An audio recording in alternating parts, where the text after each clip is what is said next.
2주 전에 요나 Y 시리즈를 시작했죠. 그때 첫 번째 설교 제목 기억하시나요? 왜 피하는가? 그죠? 왜 피하는가? 요나는 피했어요. 그래서 무엇을 피했나요? 하나님의 말씀을 피했고, 하나님의 얼굴을 피했고, 또 하나님을 피한 거죠. 정반대 방향으로 또 가장 멀리 3배가 되는 더 먼 거리에 요나는 피했습니다. 하나님이 가라고 한 니누의 정반대 위치에 한 다시스로 가는 배에 올라탔기 때문이에요. 왜 피했나요? 화가 났어요. 요나가 썽이 났습니다. 왜냐하면 하나님께서 요나에게 준 명령과 말씀이 납득하기가 매우 어려운 점들이 몇 가지가 있었죠. 먼저 첫 번째로 하나님이 가라고 했던 니느웨가 너무 악했어요. 특히 요나가 속한 이 이스라엘 민족 입장에서는 너무 끔찍한 일들을 많이 저질렀어요. 두 번째로는 호세아, 아모스 동시대 예언자들과는 달리 동시대 예언자들은 그 왕을 계속 비판했죠. 근데 요나만 그 왕의 군사 정책을 지지할 뿐만 아니라 도리어 주변 강대국들을 비판하는 입장에 서 있었어요. 갈 수가 없는 거죠. 세 번째는 가봤자 소용이 없다 생각하는 거죠. 소득이 없을 게 뻔하다라고 이제 생각할 수 있는 거죠. 그리고 네 번째로는 하나님이 이렇게 가라고 명령하신 건 분명히 그들을 바꿔서 하나님께서 뜻하지 않는 정말 기분 나쁜 자비를 그들에게 베풀어 주실 거야 라고 하는 가능성을 이 예언자는 읽었기 때문에 이런 이유들 때문에 납득하기가 어려웠어요. 그래서 피했습니다. 요나는 이렇게 하나님의 말씀 안에서 받아들이고 납득하기가 어려운 그런 이유들을 찾았어요. 우리도 이유가 잘 보이지 않으면 아예 그 이유가 없다고 생각하기가 쉬워요. 내가 이해할 수 있는 이유가 없어요. 그러면 이유가 아예 사라지는 거죠.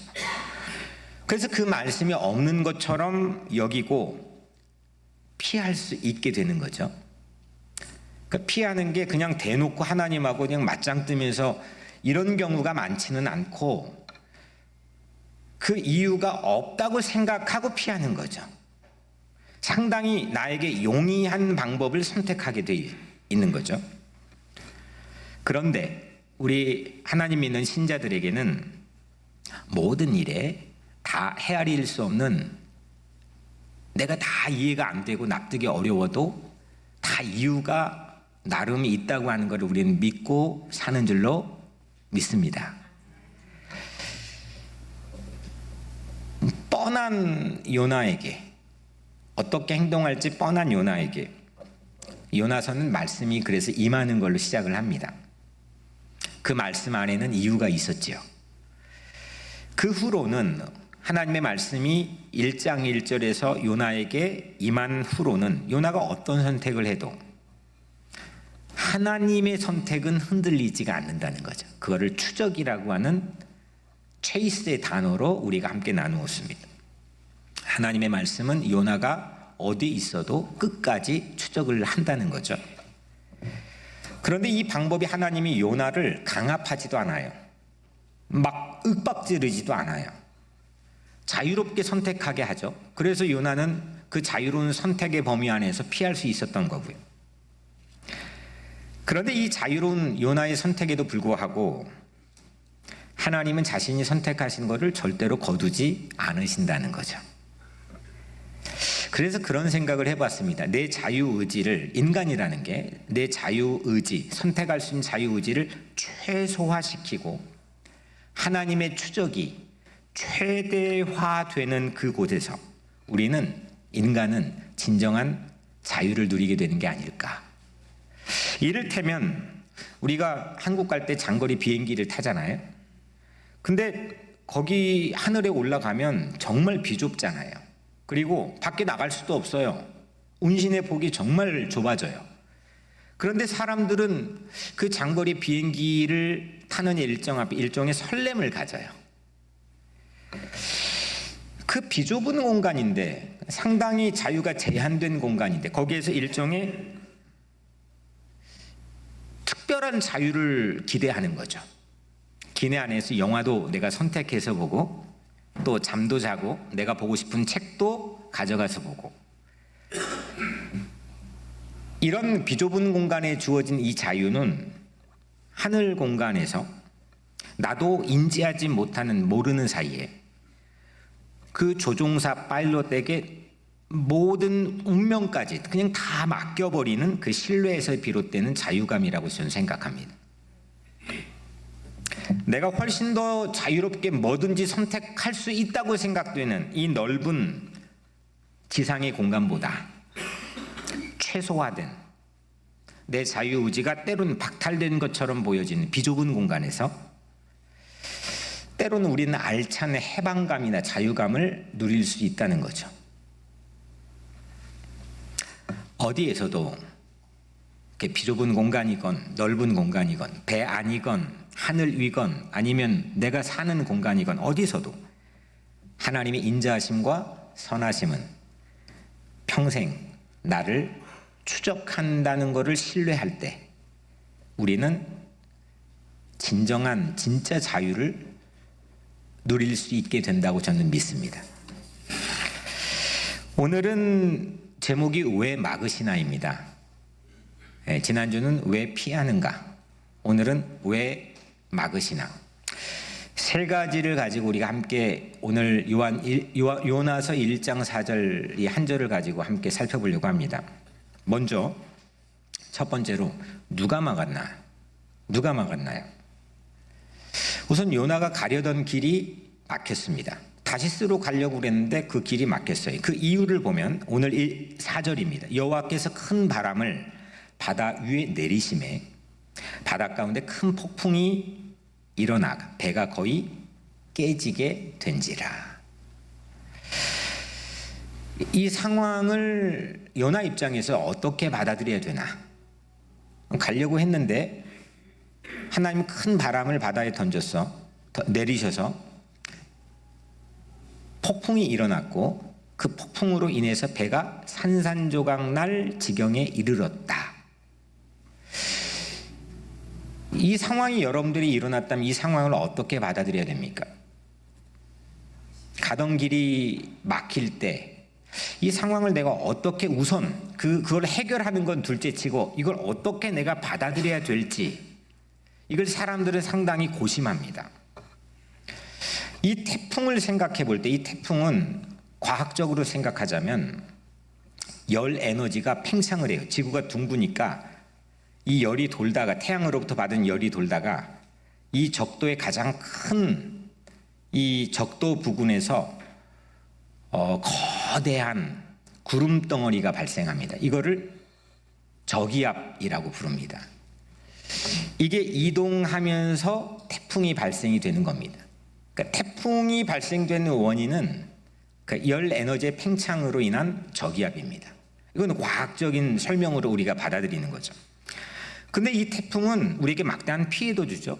해일도 일어나고 강풍도 일어나고 또 폭우도 동반하고, 그래서 막대한 피해도 줍니다. 하지만 이 태풍 때문에 우선 가뭄이 해소가 되고 비가 내려야 될 곳들에게 내려지고 또 열순환이 일어나고 대기 질이 개선이 되고, 그러니까 이 대기에 있는 공기가 스탁돼서 멈춰 있으면 이건 안 좋은 것만 계속 안 좋아 버리는데 이 대기가 맑게 순환할 수 있도록 이 태풍이 도와주고, 특별히 바다에 막대한 산소를 일시에 공급해줘서 바닷속의 물고기나 해초류들이 살찌우는 기회를 얻게 되는 게 태풍의 유익입니다.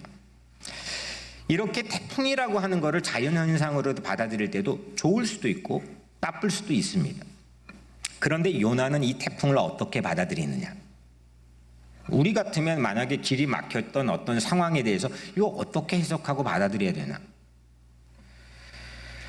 요나는 이 태풍을 맞이했던 순간에 이거를 기록했던 건 아니고 한참 세월이 지난 다음에 기록했을 테니까 이 사건을 두고 하나님 주신 영감으로 이걸 어떻게 받아들이고 해석하느냐, 오늘 4절이죠. 여호와께서 큰 바람을 바다 위에 내리심에, 이렇게 받아들였습니다.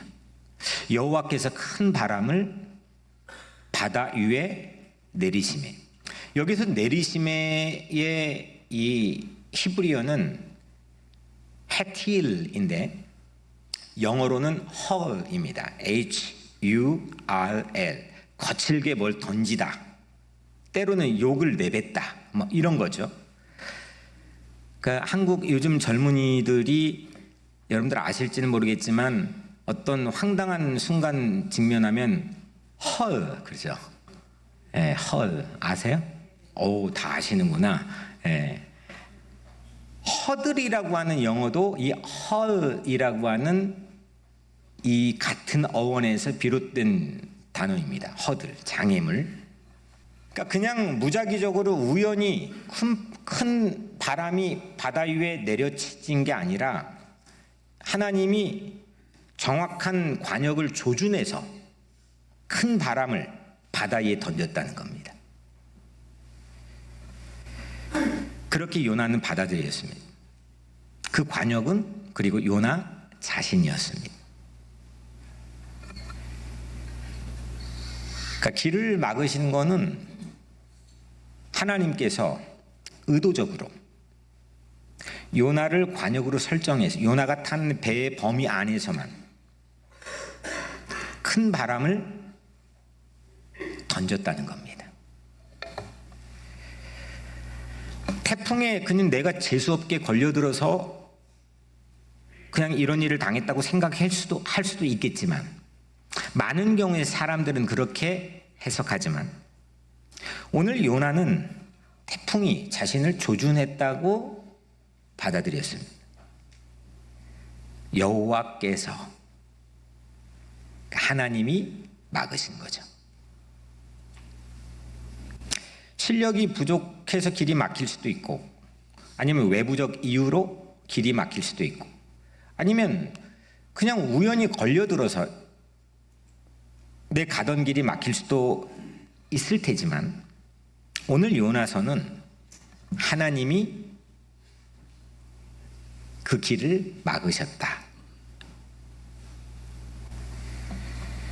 그것도 큰 바람으로 막으셨다라고 이야기합니다.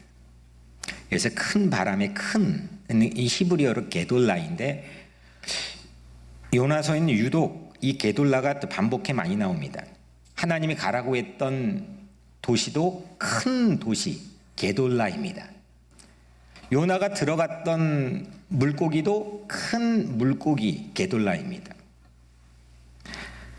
그러니까 요나가 큰 도시로 들어가기를 거부하니까 결국 큰 폭풍 속으로 들어가게 돼버린 거죠.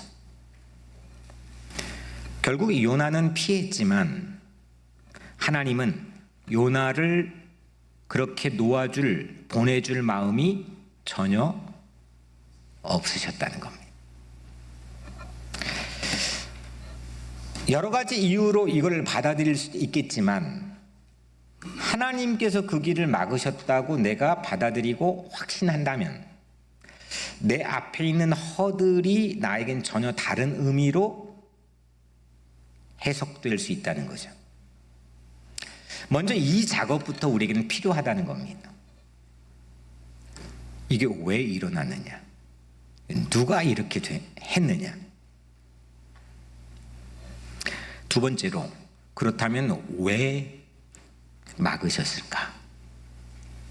왜 다시스로 가는 그 배에 큰 바람을 바다 위에 헤틸 던져서 요나가 가는 그 길을 한사코 하나님이 막으셨을까?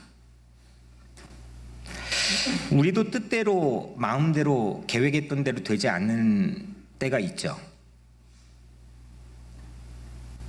지난주 설교하고 EM 한 친구가 저에게 와가지고 물어봤어요. 그리고 또 여기에도 한 분이 또 주중에 물어봤네요. 목사님은 하는 대로 다 됐죠? 물어봐요. 그래서 왜 그렇게 물어봤는지는 그 EM 친구가 내가 이유를 물어보진 않았지만 그렇게 보였나 봐요. 그러면 큰일인데 우리는 늘 깨어지고 그럴 좌초될 위기에도 직면하고 실패도 많이 하고 실수도 많이 하는 존재라고 하는 전제하에 신앙이 시작되기 때문에 내가 좀 반성을 하는 계기가 됐죠. 우리는 길이 막힐 때가 참 많아요. 여러 가지 이유로. 먼저 이민자들에게는 신분 문제가 우리 길을 막는, 이게 드러나서 보이진 않지만 미국 한인 농포 사회의 7명 중에 1명은 서류 미비자들입니다. 그러니까 여기도 그 비율로 있어요. 그러니까 이 신분 문제, 이민 문호에 대한 개방은 이민자들에게는 결코 좌시할 수 없는 우리 길을 막게 하는 매우 중요한 허들이에요. 또 거주지가 막힐 때가 있죠. 이 집세가 비싼 뉴욕에서 살면서 어디에 살아야 되나. 또 뜻하지 않게, 예기치 않게 2년 전 저처럼 건강이 길을 막을 때가 있죠. 그 건강을 잃어버려 내가 해야 될 일을 지속하기 어려운 때가 우리에게는 있으니까요.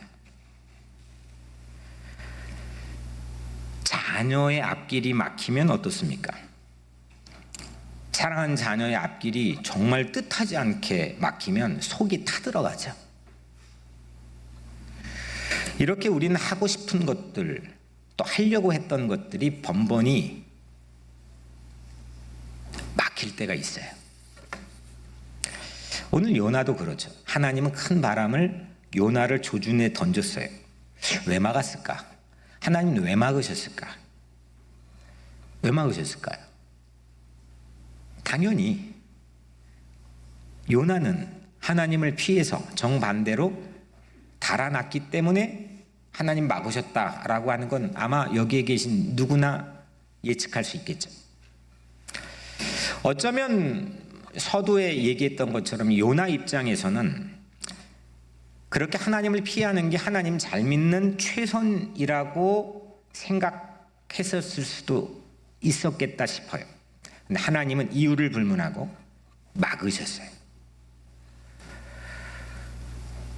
만약에 이 풍랑이 없이 그냥 순풍으로 요나가 다시스에 갔다면 어땠을까요? 행복했을까요? 행복했을 가능성도 많겠죠. 여러분들이 원하는 대로 된다고 해서 좋은 일이 보장이 될까요? 그럴 개연성이나 확률은 상당히 높을 수도 있겠지만 그게 개런티가 됩니까? 개런티가 안 되죠. 좋을 수도 있고 안 좋을 수도 있죠. 그런데 가장 확실한 거는, 분명한 거는 하나님을 피해서 달아났는데 괜찮네? 내가 하나님을 피해서 다른 방향으로 도망갔는데 그래도 사네? 그렇게 여기며 사는 곳이 다시스였을 거라고 하는 추측은 분명한 것 같아요. 이게 오늘 현대인들, 우리들이 가지고 있는 가장 큰 함정일지도 몰라요. 그래도 괜찮네. 이래도 살만하네. 내가 그냥 떠났는데, 피했는데, 따르지 않았는데, 그래도 별반 큰 차이가 없네 라고 생각하며 사는 것, 우리 신자들의 입장에서는 그건 매우 위험한 거죠. 이런 면으로 비춰보면 다시스에 가지 못하게 막았던 것, 이게 요나에게는 천만다행일 수 있는 거죠. 그래서 요나가 될 수 있는 거 아니겠습니까? 만약에 다시스에 가버렸고 거기에서 그냥 살았다면, 거기에 새로운 가족들을 만나가지고 거기에서 그냥 살았다면, 그의 뛰어난 언변과 외교력을 가지고 거기에서도 또 자수성가하며 살았다면, 그렇다면 우리에겐 요나가 기억될 이유가 전혀 없겠죠. 이 말씀이 생각났습니다. 이사야 55장 8절 말씀.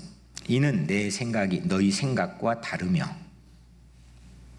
내 길은 너희 길과 다름이니라.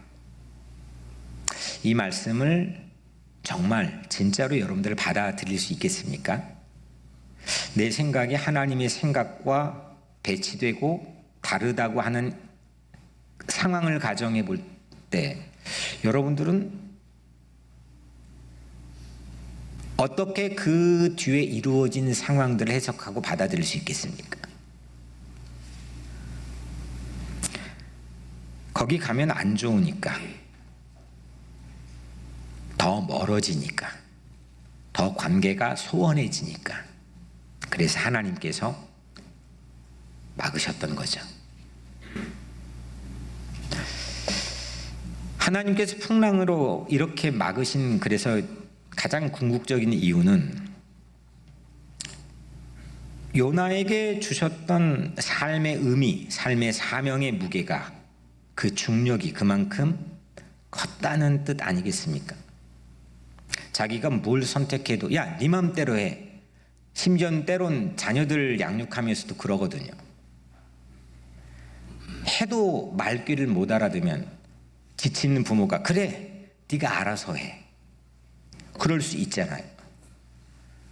근데 하나님께서는, 하나님의 사전에는 우리가 자유의지를 가지고 어떤 선택을 하든지 하나님이 선택하신 그 사람에게는 매우 진지하게 대하신다는 겁니다.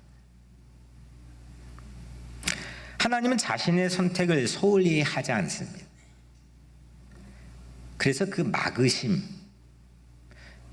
내게 일어난 그 막으심이라는 것은 그만큼 내 삶이 중요하다고 하는 걸로 우리는 받아들일 수가 있는 거죠.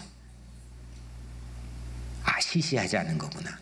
내가 추구하는 방향대로만 간다고 해서 나를 진지하지 않게 대하시는 분이 아니구나. 그분 나를 한결같이, 그분이 선택하시는 범위 내에서 나를 매우 진지하게 다루시는구나. 그래서 그 막으심은 일종의 전 자비라고 생각합니다. 이 폭풍, 태풍이라고 하는 핵, 태풍을 움직이는 거대한 이 중앙에 있는 핵에는 그래서 하나님의 자비가 숨겨져 있다고 저는 확신합니다. 그 폭풍을 돌게 하는 힘은 하나님의 자비이죠. 요나하고 가장 비견될 수 있는 신약 성서의 인물 한 사람이 있는데 누굴까요? 예수님께서 가공해서 만든 이야기 안에 인물인 탕자입니다. 누가복음 15장의 탕자와 요나서 이 4장 안에 나온 요나와 너무 흡사한 부분들이 있습니다. 탕자도 아버지를 피해서 달아났습니다. 그러다가 풍랑을 만났습니다. 그 풍랑을 만나 심지어는 돼지 우리에까지 갇혀 살게 됩니다. 요나는 이렇게 풍랑을 만나서 큰 물고기 뱃속에까지 갇혀 살게 되죠. 이런 시련의 삶은 그 돼지 막사에 있던 그 찰나에 그런 그 탄식을 하죠, 탕자가. 그러나 시련의 상황은 도리어 탕자에게 아버지의 자비를 향하게 하는 계기가 됐죠. 아, 우리 아버지 곁에 있었다 하면, 우리 아버지 집에 내가 머물렀다고 한다면,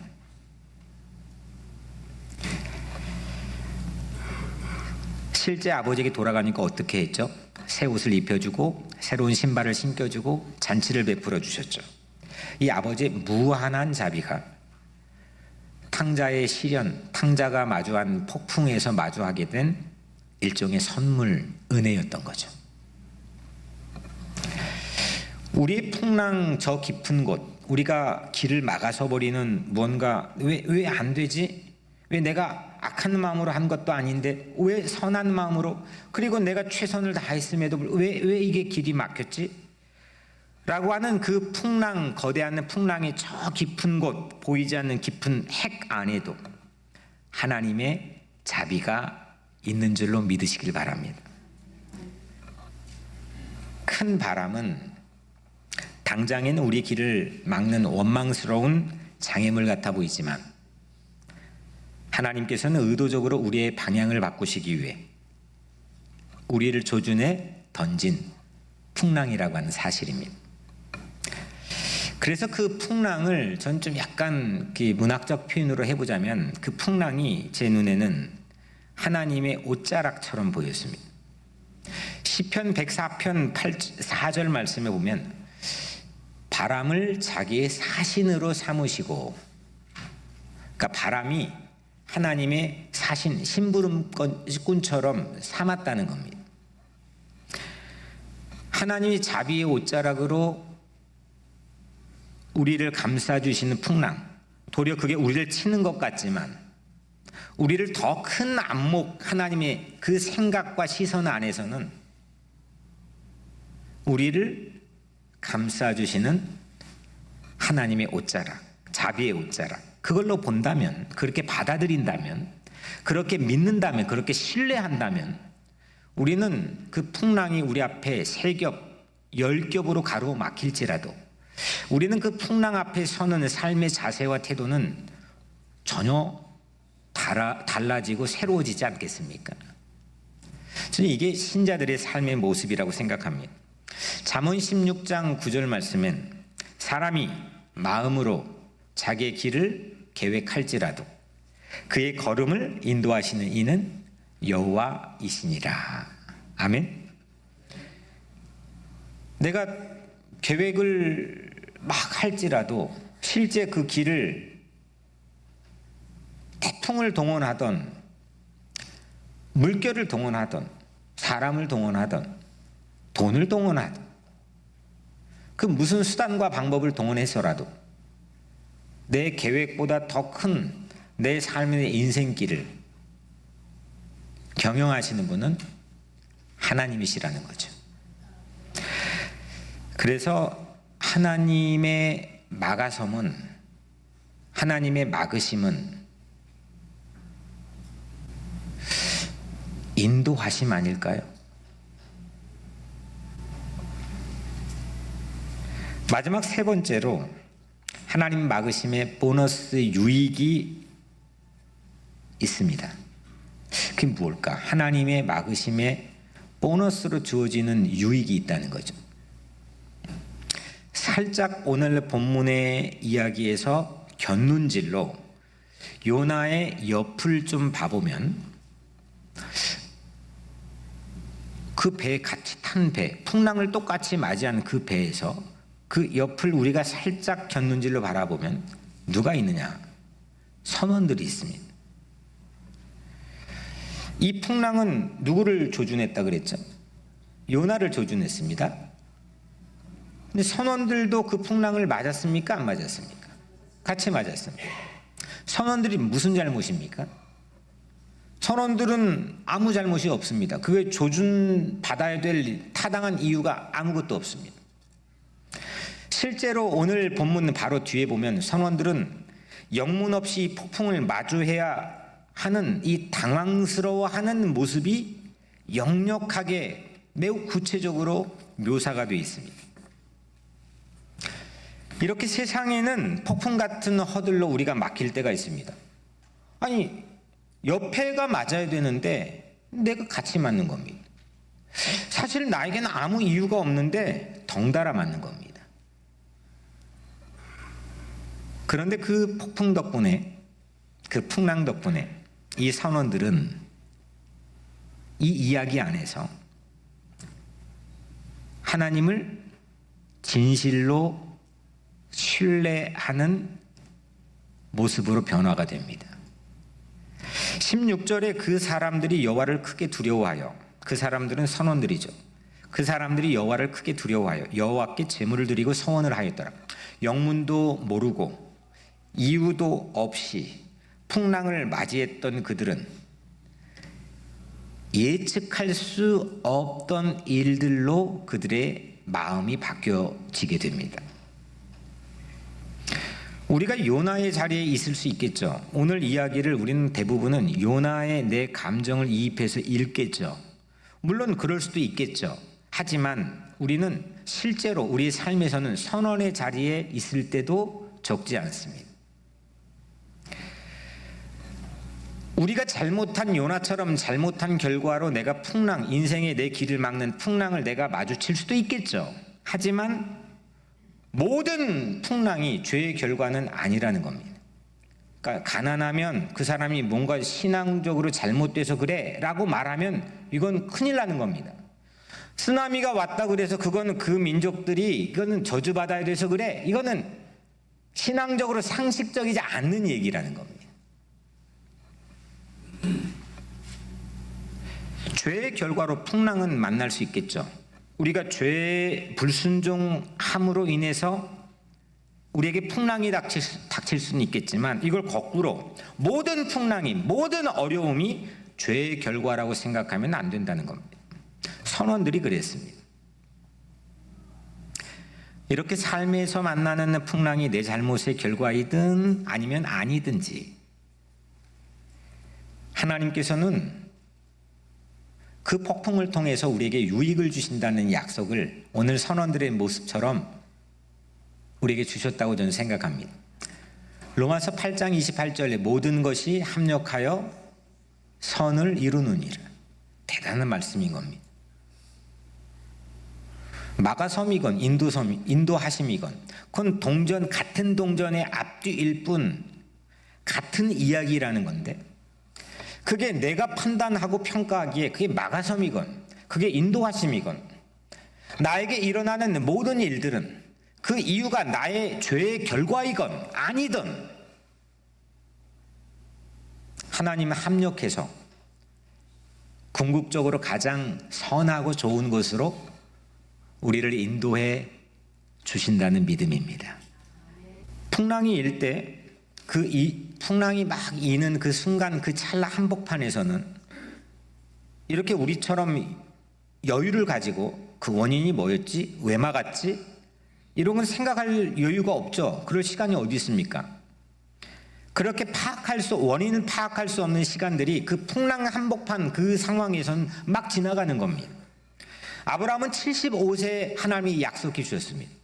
그런데 아들을 약속해 주셨는데 25년 동안 기미조차 보이지 않았습니다. 방랑의 남자로 25년 동안 그냥 살았습니다.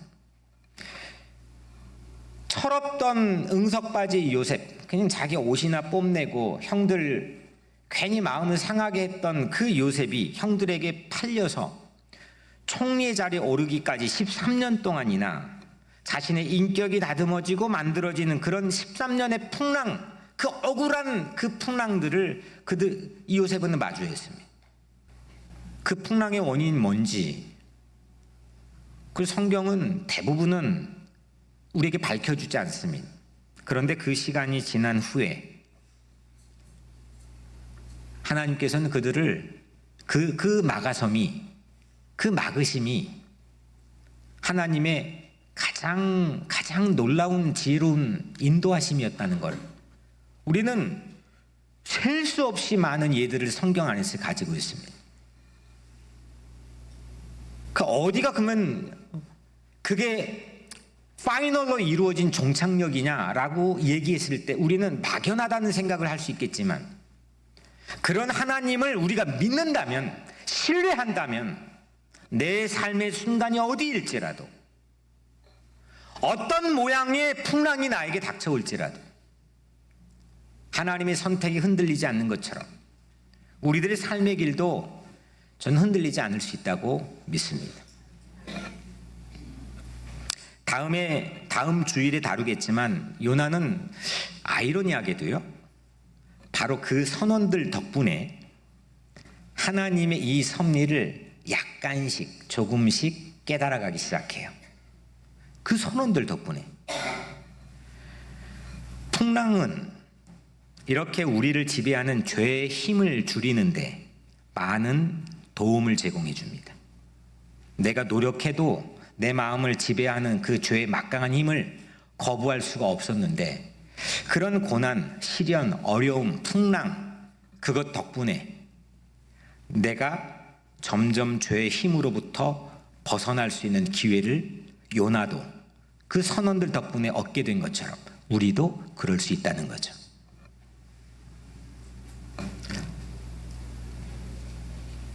폭풍 없이는 결코 볼 수 없는 진실, 그 진실을 그 폭풍 때문에 우리는 깨닫게 된다는 겁니다. 그래서 하나님은 폭풍을 던져 막았습니다. 인생의 고난의 바람에 떠밀려서 하나님 앞에까지 가게 되었다는 사람들의 숱한 이야기는 역사 속에서 정말 지천에 널려 있는 것처럼 많이 있죠. 이 하나님의 큰 바람에 떠밀려 가지고 어쩔 수 없이 가보니까 하나님 앞이에요.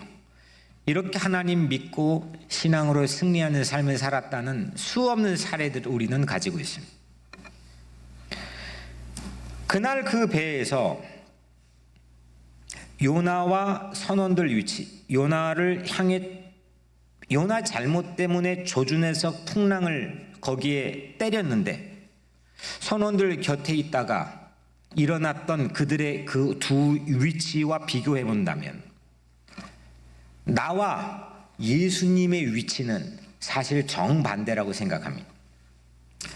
요나는 잘못했지만 선원들은 아무 잘못 없이 풍랑을 맞이했습니다. 정반대로 나는 무수한 잘못을 지었지만, 나는 좀 의로운 척 이렇게 하고 보여지려고 해도 내면적으로는 실제 내가 나를 알듯이 무수한 실수를 하지만, 예수님은 내 곁에서 아무 죄 없이, 내 곁에서 아무 죄 없이 십자가에서 죽음의 풍랑을 맞이했습니다. 결국 내가 내 잘못 때문에 풍랑을 맞이했건 아니면 내 잘못이 아닌데 그 풍랑을 맞이했건 그 위치에 상관없이 그 풍랑을 지나쳐야만 다다를 수 있는 항구가 있다는 거죠. 지난주에 이보교에서 현장 학습으로 업스테이트 뉴욕에 있는 브루도호프 공동체에 다녀왔습니다. 이 공동체는 한 100여 년 전 독일에 시작됐는데 이들의 고민은 어떻게 하면 예수를 말로만이 아니라 실제 삶으로 잘 믿을 건가. 그래서 그들이 함께 모여 살기 시작했습니다. 저희가 방문했던 이 업스테이트 뉴욕의 브루도호프 공동체는 350명 정도가 사는데 그 350명이 하나의 은행구자로 살고 있습니다. 그러니까 네 거 내 거가 없어요. 그냥 한국을 가고 싶어도 거의 딱 한국 가정이 한 가정 살아서 우리를 환대해서 간 건데, 한국 가고 싶어도 비행기 티켓도 거기에서 끊어주는 거예요. 그 같이 일하고 같이 나누고 같이 먹어요. 영국에 있을 때 영국 브루도호프 공동체를 제가 방문한 적이 있는데, 독일에 시작했던 이 공동체가 히틀러가 전쟁에 그들의 신앙 집단이 가장 위험하다고 그들을 쫓아냈는데, 그래서 영국으로 갔습니다. 그 영국에서 그들이 만든 이 어린아이들 퍼니처 가구들은 전 세계 탑입니다. 탑. 네. 가격도 품질도 생산량도 소비량도 탑입니다. 그런데 거기에서 매우 인상 깊었던 거는 3학년, 4학년, 5학년 어린 아이들이 집을 지었어요. 이게 좀 보여줄 수 있나요? 네, 이게 집이에요. 3학년, 4학년, 5학년 어린이들이 못 없이 지은 집이에요. 그리고 저 안에는 기가 막히게 또 내부의 층계나 설비들이 이걸 해놓았습니다. 그러니까 이 아이들이 함께 더불어 살아가는 삶의 능력을 갖추기 위해서 학교의 커리큘럼으로 사립학교에서 그 안에 있는 학교에서 공부도 시키지만 그에 필요한 기술, 살아가는 삶의 방식들을 가르쳐 주는데 3학년, 4학년, 5학년들이 다 만든 거예요. 말도 안 되죠. 그런데 제가 오늘 한 가지 소개시켜 드리고 싶은 거는 그 어린이들이 만든 장애물 트레일입니다. 잠깐 그다음 이게 장애물 트레일인데 뭐 여러분들도 그런 거 있지 않습니까? 뭐 허들이 놓여 있고 그다음에 뜀틀이 있고 또 뭐 평행봉이 있고 뭐 이렇게 가면서 그걸 하나씩 해 나가면서 그 일종의 내 삶을 막아선 장애물 앞에서 그거를 하나씩 넘어가야만 그 다음으로 넘어가는 그 장애물 obstacle trail인데 그 입구에 이 아이들이 만든 문구가 적혀 있는데 제게는 매우 인상적이었습니다. 그것 때문에 오늘 이걸 하는 건데 거기에 이렇게 적혀 있습니다. Obstacles do not block the path. They are the path. 장애물은 길을 막지 않아요. 그 장애물들이 길이에요. 대단하지 않습니까? 그러니까 오늘 말씀 안으로 보자면 풍랑을 장애물로만 보지 않고 길로 보는 거죠. 대단한 시각입니다.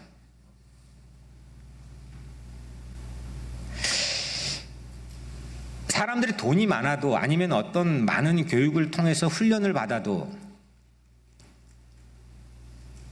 또 인생의 경험을 통해 많은 구력을 쌓는 연세가 되어도 이런 시각을 실질적으로 내가 누리고 가지고 살아가는 사람들은 그렇게 많지 않습니다. 장애물은 길을 막지 않아요. 그 장애물들이 길이에요. 사랑하는 여러분, 나의 앞길에 내 앞길이 막힐 때 하나님 막으셨다고, 다 뜻이 있어서 막으셨다고 그렇게 신뢰해 보시길 바랍니다. 또 막힌 것만큼 내 사명의 중력도 크다고, 내 삶의 의미도 무겁다고 그렇게 받아들이며 기뻐하시길 바랍니다. 그 풍랑 한복판의 핵에는 하나님의 자비가 있다고 받아들이며 신뢰할 때 우리는 내 앞에 있는 장애물이 내 길을 블락한 게 아니고 그게 곧 길이라고 하는 새로운 시각으로 삶을 살아가게 될 줄 믿습니다. 이때 우리에게 주어진 수 없는 삶의 순간에 마주하게 되는 풍랑들은 길이 되는 거죠. 저는 오늘 여러분들 스스로뿐만 아니라 여러분들의 자녀들에게도, 가족들에게도, 또 여러분들의 지인들에게도, 이웃들에게도 그런 모습을 여러분들이 보여줄 수 있는 증인이 되기를 이 주의 말씀으로 강력하게 도전하기를 원합니다.